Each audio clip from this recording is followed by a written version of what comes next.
It's 19 after 9. Now, South Africa's flags are flying at half-mast in honor of gender-based violence victims. Deputy President David Mabuza lit a torch in remembrance of those who've died due to gender-based violence and, of course, COVID-19. And that took place at a ceremony at the Union Buildings early this morning. Now, during the 16-day period, government, civil society and the private sector will host a series of community and sector dialogues and activities to foster a collaborative effort to deal with gender-based violence and femicide. Now, let's discuss this further.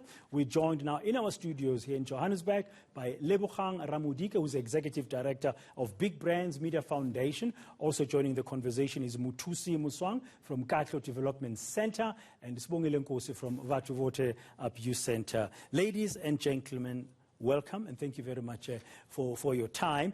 Every time this year we are here, when we start the 16 days of activism, which is a global campaign, South Africa joins the rest of the world. Sadly, every year we see the statistics are not great. And COVID-19 even showed an alarming rate of GBV as people were locked down in their homes, according to the statistics. This morning on ENC, my colleagues Jane Dutton and Tumelo Mututwane ask our viewers a question about GBV. Is South Africa making progress in the fight against GBV? Sibongile, let me start with you. How would you have answered that question? Okay, I'll say, first of all, thank you very much for the opportunity for us to come here. On my side, what I can say is that South Africa is doing a lot, but the challenge is still far. The challenge is very, very big. Looking at, especially in Tshwane, where I come from, where our organization is based on, I think we need all of our stakeholders to work together, especially NGOs that deals with gender-based violence. We need to work together with the police as well.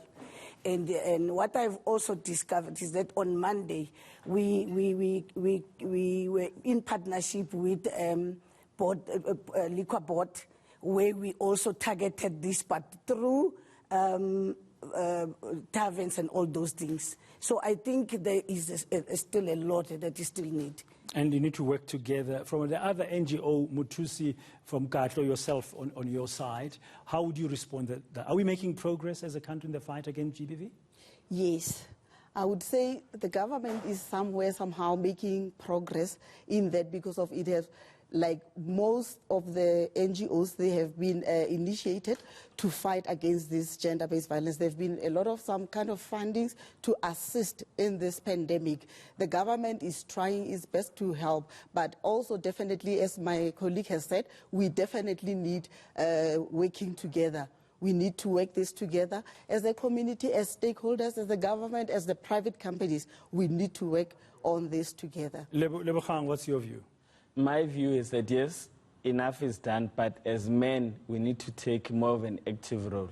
The only thing that's missing now is the male voice. Women they've said their say, they've done their work.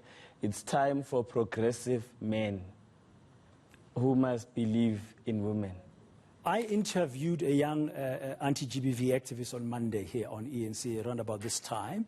Her point was, we have the laws in the country against violence against women, and there are so many things that are available, but the poorest of the poor might not be aware of everything that's available.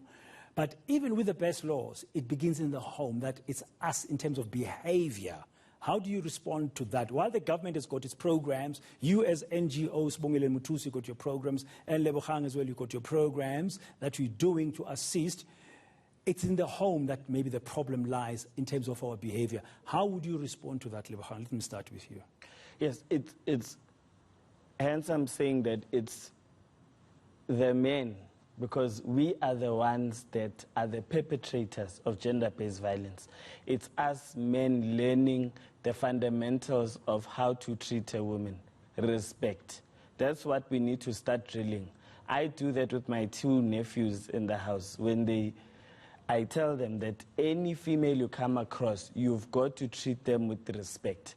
I think men need to play that role. We need to start. So you're doing that in the home, but also what has been pointed out, yes, the bulk of GBV is male against female, but we do have incidents of violence by female against men, and we also need to be teaching everybody around that issue. Sibongile, am I correct? Yes, you are correct.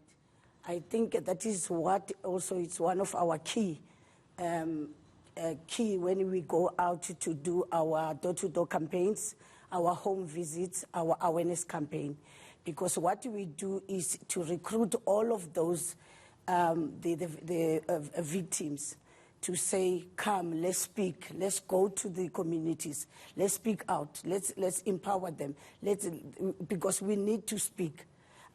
Do men speak if they've been a victim of violence by a woman, or there's that stigma? You know, when I was growing up, you know, you must be strong and stuff like that, which is nonsense, which is rubbish if you think about it. But as an NGO on the ground, as you go door to door, do you find that there are those men who come to you and say, hey, Sibongile, Gunzima, I'm suffering? They do come out.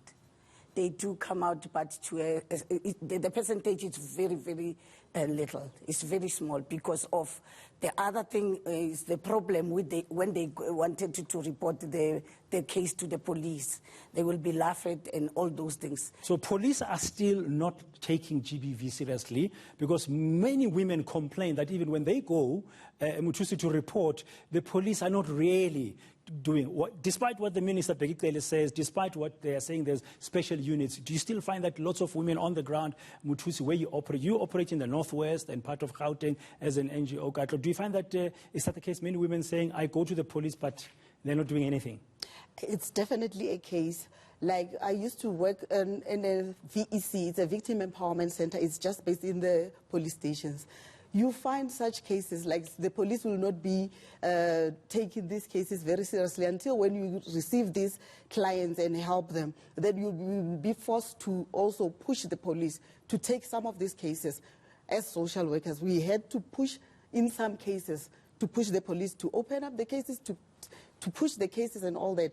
But I think with the social workers inside the police stations, it helps a lot because it reduces some secondary traumatizations that the clients are facing. So they've deployed social workers now in some police stations? Yes. That's your experience? Yes. And that's helping? It's helping a lot because of some of these cases. We avert some of the secondary traumatization through these social workers that are based in the police stations.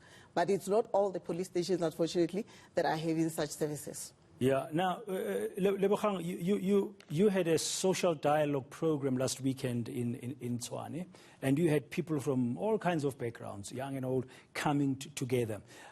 And this question might seem odd to you, but is it generationally? Are you finding that generationally the younger men are beginning to grasp the seriousness of this GBV thing, and that they need to really behave differently than older men? Because, you know, the older society was more conservative, more patriarchal kind of nonsense. Yes, indeed, we are grasping. And it's, I think if I give a projection, in the next 10 years, 18 to 35, we would have a better understanding on how to appreciate and value the contribution. And change the behavior? And change the behavior. And see women as our partners, not as objects. I learned that on Saturday, that they are joint shareholders, they are equal shareholders. You know, at the basic level, you say you love somebody because the statistics show that most of the femicide, you know, the murder of women, are committed by those that they love, or people who claim they love them. So at the basic level, you wonder, what is it? In that workshop that you had at the weekend, were there explanations of why somebody who says who loves somebody will kill them? Why would men behave like that? Did you get a grasp in some of the dialogue that was happening? I'm going to pass it to my learned friend who's the social worker to give a social input. She was present. Okay. Yeah. Basically, it's a lot of things that are there. Societal norms is one of the problems that we're having. That's the patriarchy thing, eh? Yes, patriarchy thing. And the way the background, the people, the way they grow, the way they have been groomed. And also maybe some of the things, it might be lack of vision. Some of the people, their purpose, why are they on earth? What is it exactly that they want to achieve? Yes, I'm with this woman. I say I love this woman, but where is it that we want to go with this woman? If we are very sure from the scratch, what is the vision of this marriage? What is the vision of this relationship? Where are we getting? So even if we've encountered some problems, it shouldn't be a thing whereby we are now killing each other, we are now fighting each other like that. We focus, of course, on that physical abuse, but Yes. Sibongile, I understand there's also financial abuse in the house, in some households. There's psychological abuse. There's verbal abuse. You know, not even physical abuse. And as you do your door-to-door, as you were saying, in and around Tshwane, in Vhathu Vhothe, do you find that there's different types of abuse that people are where they must report, not just or take action to get support in order to have a happier life and a safer life? Yes, they have, especially when the emotional, because everything started when this emotional abuse started.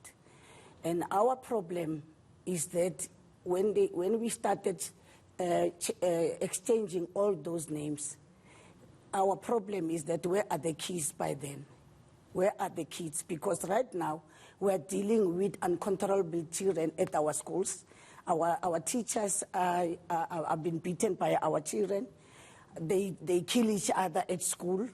You know, there was this thing that was trending where they sleep, they were like sexually, boys were raping a child and all those things. So it started at home. When you fall, because when you started to explain to them the service that we are rendering for the communities, and then they started telling you that I've got these uncontrollable children. You can even go to school. I don't know what to do because he's been chased out of the school.